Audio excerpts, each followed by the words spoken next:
Donc, la sérénité comme... oui, justement, parce que je voulais dire, comment définir la sérénité et la paix du cœur intérieur. Oui, ça peut être cette paix intérieure. C'est-à-dire quand on est dans une situation difficile, le plus dur, c'est d'avoir la paix intérieure. Voilà. Donc, cette sérénité-là, la paix intérieure, c'est le plus dur. C'est facile à dire, hein, mais ce n'est pas facile à faire. Oui. Donc, parce que parfois, on est accablé de problèmes. Comme ces derniers temps, les gens n'ont pas un problème. Plusieurs problèmes viennent à la fois. Comme on dit qu'un malheur ne vient d'un seul. Toi, si tu es là, tu dois payer le loyer. Toi, si tu es là, on te coupe le salaire à la fin du mois. C'est toi qui as l'enfant malade. C'est toi qui as la scolarité des enfants à payer.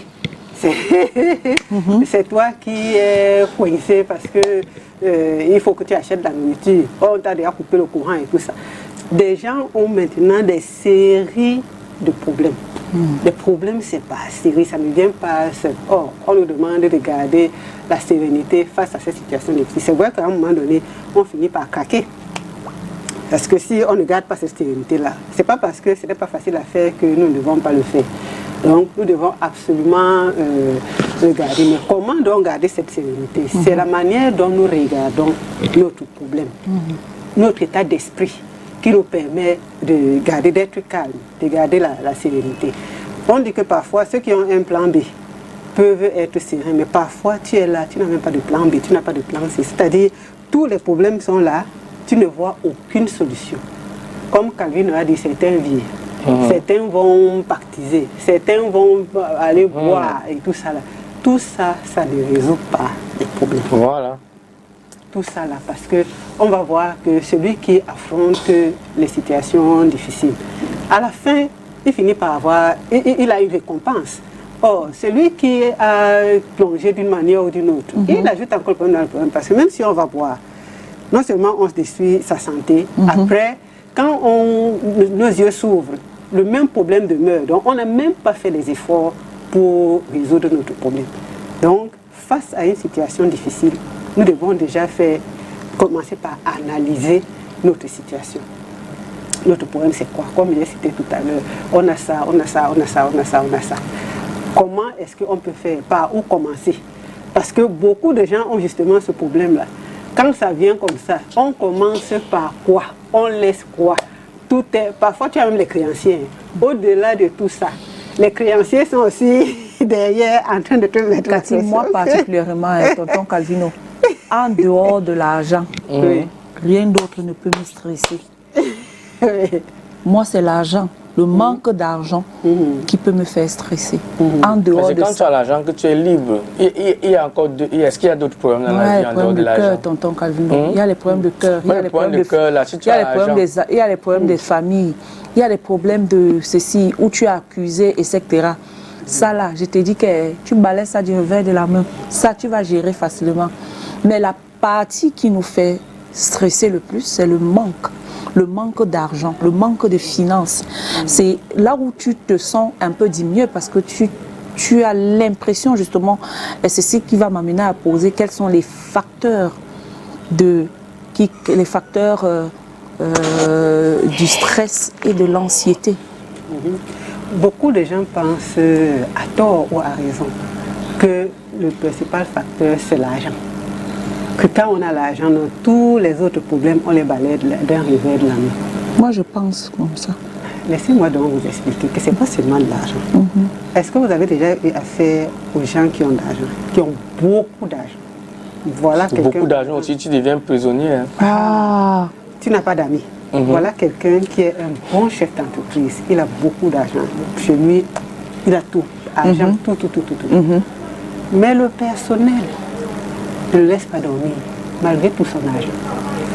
Il a toujours des problèmes avec son personnel. Sa famille ne le laisse pas respirer. On le traite de méchant. Quand quelqu'un meurt dans la famille, on dit que c'est lui. L'autre tombe malade, on dit que c'est lui. L'autre a besoin de quelque chose, c'est encore lui qui doit donner, et ainsi de suite. Dans son ménage même, ça ne marche pas. Le couple ne marche pas. Mais il a beaucoup d'argent. Hein. C'est comme ça qu'on voit que même les gens qui ont beaucoup d'argent, un jour, le cœur va s'arrêter. On se demande que lui, il avait besoin de quoi? Ce n'est pas que l'argent. C'est vrai que Ceux qui n'ont pas d'argent pensent qu'en ayant beaucoup d'argent, ça va résoudre le problème. Non, mais pas forcément toujours avoir beaucoup. Même si on a très peu. Voilà l'histoire d'une dame qui, quand elle grandissait, elle s'est dit qu'elle a beaucoup de problèmes. Comme elle n'a pas d'argent, tout ça, les parents pauvres, tout. Elle dit, ok, quand je vais finir mes études, c'est sûr que je serai bien. Elle a terminé ses études. Elle dit, ok, j'ai déjà terminé. Quand je vais travailler, c'est sûr que là, je serai très bien. Comme j'aurai l'argent, je n'aurai pas de problème. Là, voilà qui a trouvé le travail. Elle a trouvé le problème. Elle dit que non, c'est sûr que c'est quand je vais me marier que je serai bien. C'est vrai, c'est vrai. Après, elle s'est mariée. Tu te dis ça, hein? Moi, j'ai pensé comme ça aussi. Oui. Donc, notre vie n'est pas définie par toutes ces choses-là. Nous devons plutôt chercher à savoir, à avoir l'essentiel de la vie. Qu'est-ce que nous recherchons dans notre vie? Comment nous voulons gérer notre vie? Comment avoir la paix de l'esprit? Parce que maintenant, parmi les facteurs qui nous amènent à être angoissés et tout ça, il y a des soucis financiers. Ça, c'est un problème, hein? C'est un réel problème parce que rien ne marche sur cette terre sans argent. C'est pour ça que les soucis financiers, on les met toujours en tête. Qu'on soit dans un pays riche ou dans un pays pauvre, les soucis financiers viennent presque toujours en tête. On peut avoir un malade grave. Quand on a un malade grave, si on ne fait pas attention, nous-mêmes, nous allons partir avant le malade. On peut avoir des enfants délinquants. Voilà quelqu'un qui a de l'argent, mais il se retrouve avec des enfants qui consomment les stupéfiants tous. Ça, c'est un problème. Et on peut avoir des problèmes de couple. C'est-à-dire, une femme, par exemple, elle peut être bien mariée, tout le monde l'admire, le mari lui donne la voiture, tout. Elle dit qu'elle veut divorcer, on lui demande que tu pars où alors qu'il y a l'argent. Tu as tout ça. Comme on avait conseillé à une dame, je ne sais pas si c'est en Côte d'Ivoire, que pleure là où il y a l'argent, au lieu d'aller pleurer là où il y a le foirage. Où il n'y a pas. Oui. Donc, on peut avoir ces problèmes-là. On peut même travailler. Après, on voit que la société est en train de dandiner comme ça. On ne vous chasse pas. Hein. Mais l'incertitude, là, ça peut faire que les gens aient des crises d'angoisse. Il y a même des problèmes politiques. Par exemple, dans notre pays, quand les élections arrivent et tout ça, les gens ont peur. Beaucoup de gens sont en train de voyager et tout ça parce qu'on ne sait pas ce qui va arriver. Ça aussi, c'est des facteurs de stress. Parfois même, on peut attendre un événement heureux. Les femmes enceintes, quand une femme enceinte, elle est contente, mais après, elle est stressée. Quand je vais aller accoucher, est-ce que je vais m'en sortir? Est-ce que Ou alors, on veut se marier. On stresse. Parce que quand on a un événement, parfois, à quelques jours ou quelques semaines de l'événement, on est convaincu que tout a raté. Peut-être le mariage. Il y a plein de petits détails là qui commencent à nous faire croire qu'on a tout raté. Il y a plein de facteurs qui peuvent nous amener à stresser. Maintenant, on a aussi autre chose. Certaines personnes ont une certaine position. J'ai vu le documentaire d'une jeune dame qui a été tuée par son mari et ça a fait beaucoup de bruit. Quand j'ai vu le documentaire, avec le recul, j'ai compris beaucoup de choses. Et les facteurs de stress aussi souvent dus à notre position. Je suis Mireille Grasse, je suis Calvino. J'ai une certaine image que j'ai donnée aux téléspectateurs, aux populations. Maintenant, les populations pensent que, comme je suis Mireille Grasse ou Calvino, je dois être droite comme une aiguille. On cache notre vulnérabilité. On montre toujours qu'on est le plus fort. On montre toujours que nous, on n'est pas ébranlés. C'est-à-dire, pour peu qu'on ait des problèmes, tout le monde demande que toi aussi. Parce que moi, quand j'ai des problèmes, je suis malade, les gens ils ont tendance à te juger. Hein. C'est-à-dire, dans notre cas, c'est nous qui devons aider. Oui, nous devons aider les gens. Donc, quand nous, on a des problèmes, les gens, ils nous jugent. Oh, pourquoi c'est ça? Oh, toi aussi, tu peux avoir des problèmes et tout ça. Là, nous sommes tous les humains. Donc, voilà un autre piège dans lequel les personnalités publiques tombent. C'est vrai. Oui, et beaucoup finissent par se faire du mal. Et se suicider même parfois. Par se suicider. Pour certains. Oui. Parce qu'ils ne peuvent pas parler, ils ne peuvent pas parler de leurs problèmes. Oui. Et parfois même quand ils parlent, on ne les croit pas. On ne les croit pas. On ne veut même pas les comprendre. Oui, on a l'impression qu'ils ont toujours Comment toi, tu peux avoir ce genre de ce type de problème? Oui, oui, oui. Or, on oublie que c'est des personnes qui sont comme toutes les personnes lambda. Voilà. Tout le monde. Parce que quand j'ai vu le documentaire de cette dame, j'ai vu que justement, elle est tombée dans le piège. Je ne savais pas qu'elle faisait les médias avant. Ce qu'elle a dit dans les médias, elle voulait que ça reflète son couple. Et ça n'allait pas. C'est-à-dire, je ne vais pas entrer dans les détails, mais j'ai compris un peu d'où venait le problème des deux, du couple. Donc, nous devons aussi faire attention à ça, aux choses qui sont, je ne sais pas si je veux dire subtiles. On ne laisse pas, on ne les voit pas. Nous-mêmes, nous ne voyons pas souvent le malheur venir. Donc, on tombe dans notre propre piège. Donc, ce que les autres doivent savoir, comme Mireille Grace a dit, c'est que nous sommes tous des humains. Je disais tout à l'heure qu'on ne doit pas étouffer notre côté vulnérable. Ce que nous devons éviter, c'est de nous apitoyer sur notre sort. C'est-à-dire, on est dans une situation difficile. La sérénité vient comment? Si on reste le matin, on a déjà appelé 1 million de personnes, ça ne va pas. À midi, on a appelé les gens. Toutes nos conversations tournent autour de nos problèmes. On ne mange plus, on ne dort plus, on ne fait plus, on ne cherche pas la solution, on est toujours en train de pleurer. C'est-à-dire, le fait de s'apitoyer sur son sort, ça fait qu'on ne cherche pas la solution. Nous devons savoir que quand il y a un problème, il y a automatiquement une solution. Mais la solution est où? Parfois, la solution est lointaine. Parfois aussi, on n'a pas la sérénité. Pourquoi? Parce qu'on veut absolument que ce que nous voulons là. Si j'ai voulu construire un immeuble, mais je n'ai pas eu d'argent. Au lieu que je me contente de ma petite villa, tant que je n'ai pas l'immeuble là, je ne laisse pas. Nous-mêmes, on s'est créé des problèmes. Donc maintenant, on doit être réaliste. Nous devons être réalistes, nous devons être c'est ce qui nous manque. C'est ça qui nous manque. Ça nous manque beaucoup. Donc tout ça, c'est dans notre état d'esprit. Parfois aussi, on doit accepter de subir certaines choses. Ce n'est pas facile. Mais qu'est-ce qu'on fait? On a par exemple les créanciers qui nous dérangent. Expliquons à nos créanciers que nous n'avons pas d'argent. Quand quelqu'un, on doit de l'argent à quelqu'un, surtout quand on commence à avoir des problèmes, c'est là où les gens deviennent durs. C'est-à-dire, ta boutique brûle par exemple au marché central. Tout le monde sait que ta boutique a brûlé. C'est là où on vient te demander l'argent. Je veux savoir une chose, Cathy. La capacité de rester calme face à une situation difficile. Je veux d'abord savoir comment on l'acquiert. Deuxièmement, parce que c'est une question à deux volets. Deuxièmement, est-ce que il faut toujours rester calme face à certaines situations difficiles? Donc, déjà, la capacité à rester calme face aux situations difficiles, est-ce que c'est facile de l'acquérir? Comment est-ce qu'on l'acquiert? C'est extrêmement compliqué. C'est très difficile parce qu'on a en face de nous un problème réel. Et on n'a pas la solution. Et on a la pression. Voilà. Et on nous demande de rester calme. Bon, maintenant, est-ce que c'est en paniquant, en gesticulant qu'on va résoudre le problème? Non. C'est pour ça qu'il vaut mieux rester calme. Et on acquiert ce calme comment? En réfléchissant. Voilà. Quelles sont les solutions probables que je peux avoir à mon problème? Si je trouve la solution de ce jour, je dors aujourd'hui. C'est pour ça qu'il faut vivre au jour le jour. Si je suis la solution de demain, je dors demain. Si je trouve la solution d'après-demain, je dors après-demain. Donc, n'attendons pas que tous les problèmes soient résolus pour dormir. Chaque jour, on essaie de résoudre un problème, on réfléchit. Maintenant, on peut aussi essayer de demander des conseils, de demander de l'aide autour de nous. Ça aussi, on pense que c'est souvent facile. C'est extrêmement difficile aussi. Parce qu'on peut demander de l'aide à quelqu'un, donc même comme on te voit souvent à la télé, là, donne-toi un petit foiré. Il se moque de toi. Oui, il se moque de toi. Après, on commence à te juger. Nous, dans notre travail, on n'a pas le droit de juger les gens. On leur apporte de l'aide sans les juger.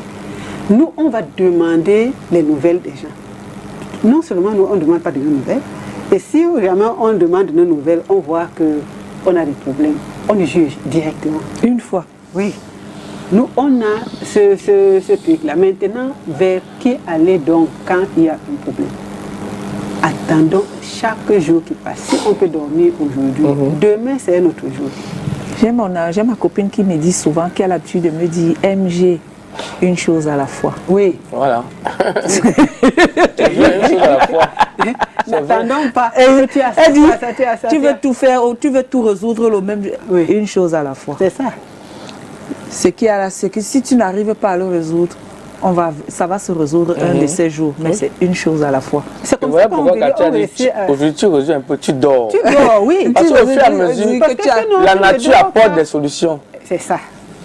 C'est ça. Parfois, ce qu'on pensait être une montagne, on voit que ça commence à être réduit. Ça commence à être réduit. Et en un jour même, la nature peut réunir toutes les solutions pour résoudre une bonne vague de problèmes. Exact. Il y a un couple qui avait eu des problèmes. Ils sont partis dans un pays étranger. Leur argent est fini. Toutes les économies sont finies. On est dans un pays étranger. On n'a personne ici. On va faire comment? Ils se sont dit, la seule solution qu'on a, c'est qu'on reste tranquille, un compte sur Dieu.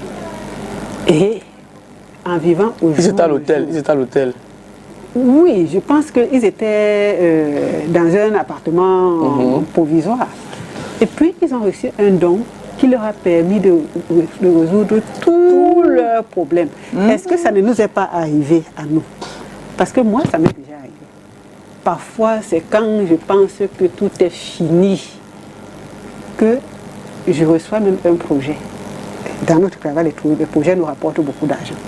Il y a un projet, tu résous beaucoup de problèmes à la fois. Ou tu peux tomber sur des clients qui te payent très bien. Tant qu'on est dans le milieu professionnel, tant qu'on est raisonnable, ce qui nous tue aussi souvent, c'est qu'on va souvent chercher des problèmes qui nous dépassent. On va chercher un niveau de vie qui nous dépasse. Tant qu'on est raisonnable, qu'on peut résoudre des problèmes avec le peu de moyens qu'on a, c'est bon. Ça nous permet de garder notre sérénité. Et puis, chaque jour, essayons de voir qu'est-ce qu'on a eu aujourd'hui. Comment est-ce qu'on fait? Qu'est-ce qu'on fait qui nous rapproche de la solution à notre problème? Chaque jour qui passe. Comme ton ami t'a dit qu'une chose à la fois. Chaque jour qui passe, on doit essayer d'avoir une solution si petite. C'est-à-dire chaque pas que nous faisons est une victoire. Si petit soit le pas là, c'est une victoire. On va voir qu'au bout du compte, on va finir par résoudre tous nos problèmes. Parfois même ça disparaît, nous on ne sait même plus à quel moment les problèmes ont disparu. Mais sachons aussi qu'on est dans un monde à problèmes. Une dame m'a dit dernièrement que quand tu résous un problème, 1000 autres t'attendent. C'est parce qu'on est dans un monde à problèmes. Cathy, je veux savoir le rôle de la méditation et la respiration et de l'exercice physique dans la gestion du stress et de l'anxiété. C'est quoi leur rôle? Est-ce que ça joue un rôle, c'est-à-dire quand on parle de la méditation, la respiration, l'exercice physique, est-ce que ça joue c'est quoi leur rôle dans la gestion justement du stress et de l'anxiété que nous développons au fur et à mesure, chaque jour? Ça, c'est une bonne question. Je vais parler de l'exercice physique parce qu'il y a un côté de la psychologie qui gère ce côté-là. Comment on appelle l'hypnose et autres. Moi, ce n'est pas ça que je fais. Donc, je ne peux pas véritablement répondre à ces questions parce que je ne fais pas ça du tout, méditation et autres. Mais l'exercice physique a un rôle très, très, très, très important. L'exercice physique nous permet d'expirer, de sortir ce qu'on a dans le cœur. Par exemple, d'extérioriser. Je pense que j'avais déjà raconté l'histoire d'un jeune garçon ici qui avait accumulé beaucoup de frustration. Il en voulait tellement à son père. Et il a eu un coach, qui venait faire la médiation entre son père et lui. C'était tellement difficile pour cet enfant. C'est-à-dire, il ne pouvait pas parler avec son père sans qu'il y ait un clash. Le coach l'a fait, il l'a amené dans un truc où on fait l'entraînement de la boxe. Et puis il dit que ok, maintenant il faut exprimer tes sentiments négatifs. Chaque fois que tu penses à quelque chose de mauvais contre ton père, il faut boxer. L'enfant a commencé à boxer. À un moment donné, il y a plein de choses qui se sont accumulées dans son cœur. Il a tellement boxé qu'il s'est écoulé. Et quand il s'est écoulé, il s'est donc levé parce qu'il a exprimé tout ce qu'il avait dans son cœur. Et c'est comme ça que la colère est partie. Il a donc commencé à aller parler avec son père calmement. L'exercice physique, ça joue un rôle important. Quand quelqu'un, moi, j'aime pas la boxe du tout, mais ceux qui veulent se défouler, ils peuvent aller. Parce que quand on a le cœur gros, qu'est-ce qu'on a envie de... Parfois, on a envie de tout casser et tout ça. Donc, on peut aller boxer. On peut aller faire le tennis. En tapant comme ça, on a cette cabine, on a énervé, tu as déjà tapé. Les manques énervé, tu as tapé. Ça nous permet de nous défouler. Ou alors, il faut sauter à la corde. On saute. Le sport en général. Oui. Mais il y a des trucs qui nous permettent de nous défouler. Allons prendre notre Vox Pop ce matin parce qu'on a posé la question à l'homme dans les rues de Yaoundé. Comment ils font pour rester calmes et sereins face aux situations difficiles? Vox Pop, c'est mené par Thierry Honda au micro, à la caméra. On ne fait que garder foi, rester garder son sang-froid. Être dur, ça fait mal. On a mal, mais on ne fait que supporter. Il faut éviter toutes les choses d'abord dans la vie, les trucs mauvais. Les choses qui sont les seuls problèmes. Éviter les choses qui sont mauvaises d'abord, avant de rester calme. Rien ne touche quelque chose de quelqu'un, rien de faire mauvais à quelqu'un. Oui, pour moi, pour rester sain et pour faire face aux difficultés de la vie, c'est de rester dans la présence du Seigneur et prier beaucoup, prier pour la nation, prier pour nos enfants et pour la famille. Et avec Dieu, tout est possible. Selon moi, c'est d'être calme, boucher parfois les oreilles, ne pas entendre les ondits, être calme, être un peu réservé. Pour rester calme et serein, il faut toujours se confier tout à Dieu. Parce que c'est lui qui est le commencement et la fin de toutes choses. Et c'est lui seul qui va pouvoir nous enlever de tout ça. Mais comment se confier à Dieu? Dites-nous un peu. Dans les prières tout simplement. La meilleure façon, c'est de se confier à Dieu. Il est la seule solution à nos problèmes. Donc à part Dieu, moi je ne vois plus à qui d'autre se confier avec tout ce qui se passe dehors maintenant, là, c'est pas facile. Donc, pour moi, le conseil que je peux donner aux frères, aux sœurs, c'est de se confier à Dieu, c'est tout. Comment se confier à Dieu? En priant, rester dans la prière, la méditation, et c'est tout. Non, mais c'est une attitude d'esprit d'abord. Vous savez, quand on a atteint un certain âge et qu'on est responsable, il faut bien être conscient qu'on sera face à beaucoup de vicissitudes. Donc, problème d'organisation. Et puis quand on est un peu organisé et discipliné, on fait face à toutes les situations qui peuvent se présenter à vous. Et il faut être vraiment serein, posé, pour pouvoir gérer tout cela. J'ai bien dit au départ, c'est une attitude d'esprit, tout simplement. Esprit, comme dit le dernier intervenant, Cathy, au sortir de ce Vox Pop, qu'est-ce que tu peux dire? Je dirais aussi, que je l'ai dit au départ, que c'est notre état d'esprit qui nous permet de garder la sérénité face à une situation difficile ou pas. Quand on a un bel état d'esprit, quand on est calme, on essaie de se calmer.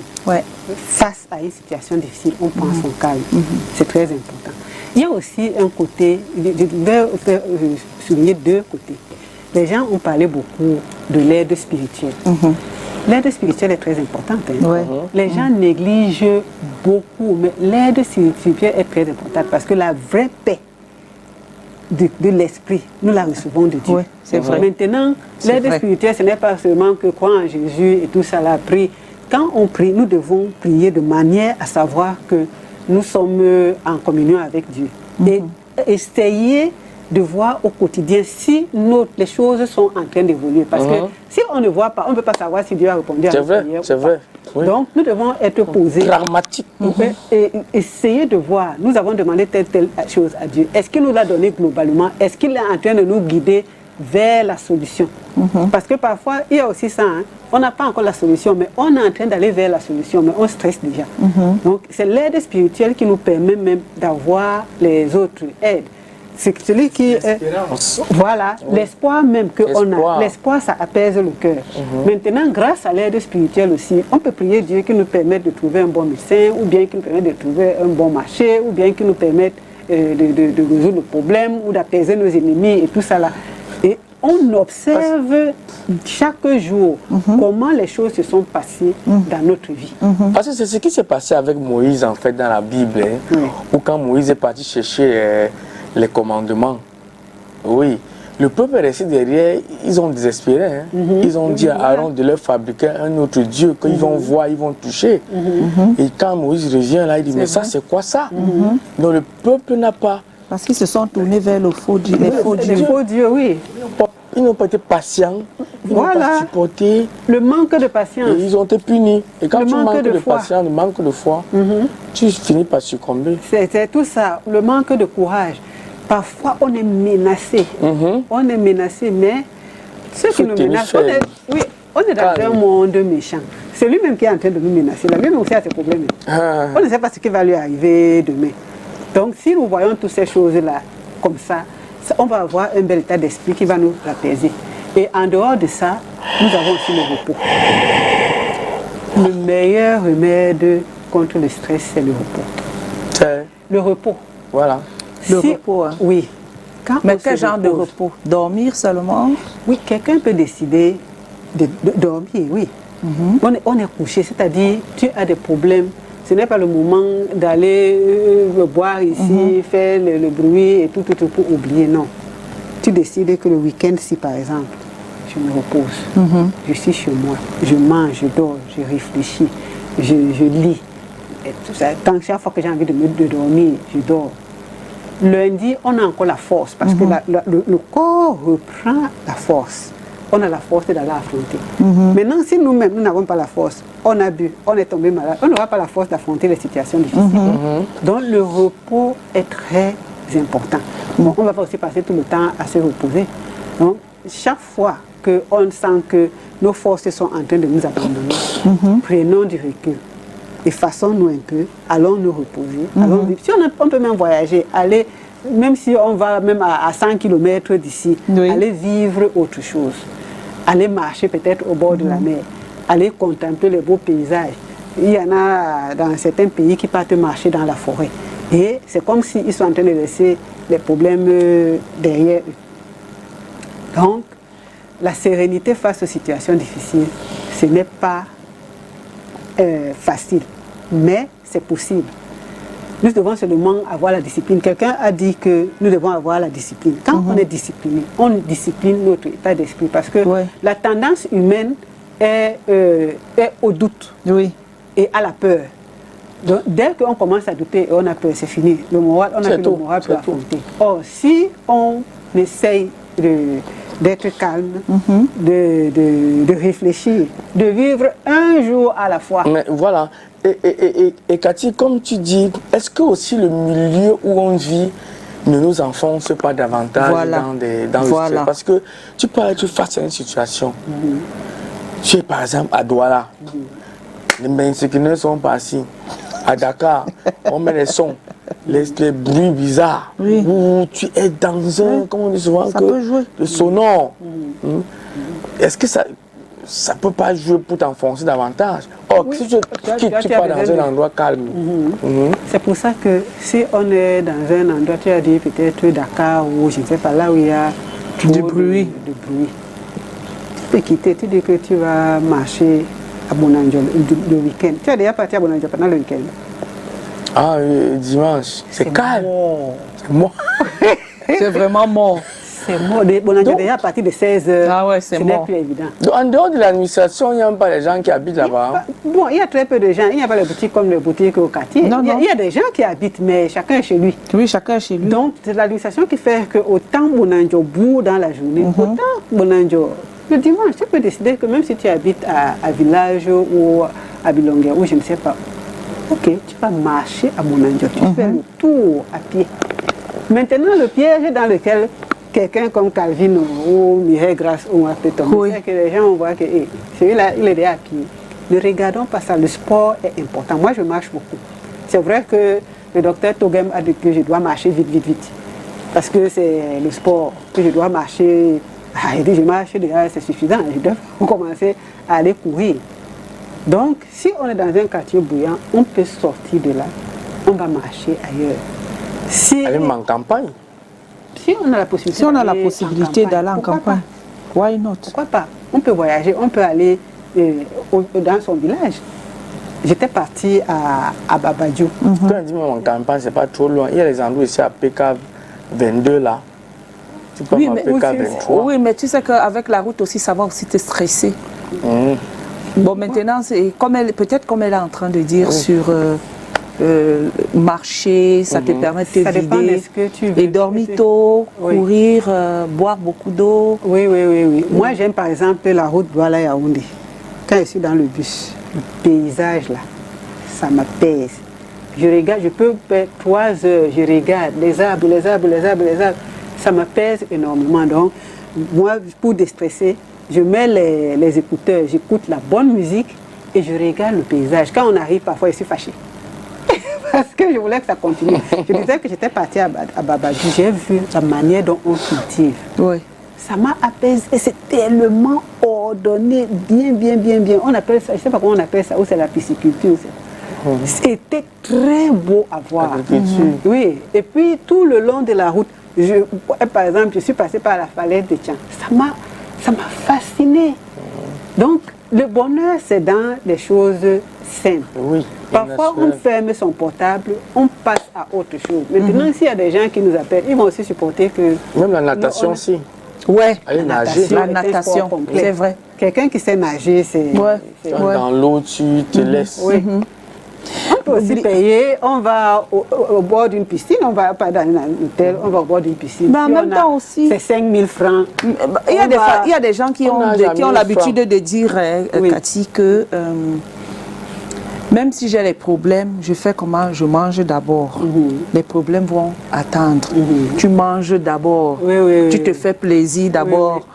Est-ce que ça ne pourra pas devenir par la suite une sorte de... Comment on appelle ça? Quand tu commences à avoir de la boulimie. La boulimie, non. Ça va créer de la boulimie par la suite, à force de manger. Il y a des gens... Parce que il y a des personnes qui, quand elles sont stressées, anxieuses, se jettent dans la bouffe. La boulimie, c'est autre chose. Il y a aussi des gens, quand ils sont fâchés, ils ne mangent plus. Moi, quand j'étais plus jeune, dès que quelqu'un m'énervait un peu comme ça, première chose, je ne mange plus. J'ai ma petite tante, la petite soeur à ma mère qui a presque mon âge. Comme on était à l'école ensemble, elle me disait toujours que c'est bien. La personne qui t'a énervé est en train de manger tranquillement chez elle. Pendant que toi, tu es énervé. Ne mange pas. Vraiment, je suis reconnaissante à ma petite tante que j'aime. C'est se fâcher pour rien. Oui. Donc j'ai ce réflexe-là. Dès que je suis fâchée, je pars d'abord manger. Parce que sinon, c'est parti pour des jours pour ne pas manger. Donc, pour conclure alors, que dire face à cette thématique de ce jour pour les personnes qui nous regardent en ce moment? Quels conseils peux-tu leur donner ce matin afin qu'ils puissent entrer dans cette semaine avec des réponses qui leur permettront de mieux gérer le stress, l'anxiété et surtout développer la résilience face à ces situations difficiles? Je dirais à ces personnes-là que première chose, le calme. Je ne dis pas que c'est facile. On est tous d'accord qu'on a que garder sa sérénité quand le créancier t'appelle, le bailleur t'appelle, l'école t'appelle, ta femme te dérange, et ainsi de suite. Ce n'est pas facile. D'accord. Mais maintenant, nous devons analyser notre situation. Nous devons chercher à savoir qu'est-ce qui nous dérange même le plus dans notre problème-là. Qu'est-ce qui me dérange? C'est-à-dire, je suis fâchée parce que moi, j'ai tel problème, ou alors parce que je me suis sous pression et tout ça. Et commencer à chercher des solutions. Qu'est-ce que je peux faire maintenant là? Qu'est-ce que je peux faire à moyen terme? Qu'est-ce que je peux faire à long terme? À court terme. Et chaque jour, on essaye de voir, de faire quelque chose qui va nous rapprocher de la solution à notre problème. Maintenant, nous devons nous reposer. C'est-à-dire quand on sent que la tête est en train de chauffer, même si on est au travail, on peut demander la permission, on part se reposer à la maison. Si on est dans un quartier bouillant, comme Calvin a dit, on peut se retrouver dans un quartier qui est plus calme. On peut faire un déplacement, on va ailleurs. On peut même aller à Dibombaï là-bas pour voir comment ça se passe. Les gens mènent toute une autre vie de ce côté-là. Et quelqu'un a parlé aussi de l'aide spirituelle. Oui. L'aide spirituelle est très, très, très importante. Ceux qui ne cherchent pas l'aide spirituelle ne peuvent pas comprendre l'importance. Mais ceux qui recherchent l'aide spirituelle, ils comprennent l'importance. Le tout n'est pas de prier. Maintenant, demandons à Dieu des choses concrètes et voyons au quotidien si quelque chose a changé dans notre vie. D'accord. Comme ça qu'on va voir si Dieu a répondu à nos problèmes. D'accord. Notre état d'esprit est important. Évitons de nous apitoyer sur notre sort. Voilà. Et évitons aussi de tomber dans le piège de l'assurance. Nous sommes trop sûrs de nous. Ne tombons pas dans ce piège. Ou alors ce que les gens pensent de nous. Oui, notre vulnérabilité, ne l'étouffons pas.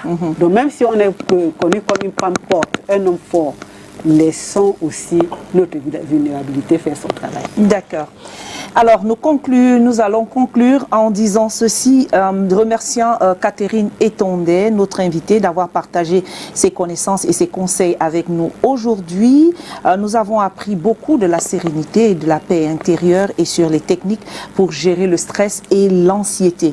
Nous espérons que nos téléspectateurs, Cathy, ont été inspirés par les conseils et les stratégies que tu as partagées avec nous. Nous vous encourageons, vous, les téléspectateurs, à mettre en pratique ces conseils et surtout à prendre soin de votre bien-être mental. Merci à tous pour avoir regardé cette émission The Rendez-vous. Nous vous invitons à nous suivre sur notre page YouTube, sur STV Cameroun. Vous allez avoir cette partie tout à l'heure. Nous vous invitons surtout sur ce contenu de la santé et le bien-être. Et n'oubliez pas de prendre soin de vous et de votre santé mentale. Nous vous souhaitons une bonne journée et nous vous reverrons demain, tonton Calvino, pour une nouvelle émission. Oui. Merci aussi de votre fidélité à ces téléspectateurs qui nous la renouvellent tous les jours et leur soutien. Nous sommes ravis de partager nos connaissances avec vous et nous espérons que vous avez apprécié cette émission. Prenez soin de vous et surtout prenez soin de votre santé mentale. Demain, c'est un autre jour. Mardi, on est ensemble. Dieu vous bénisse. Restez en compagnie des programmes de STV. Ciao. Ciao.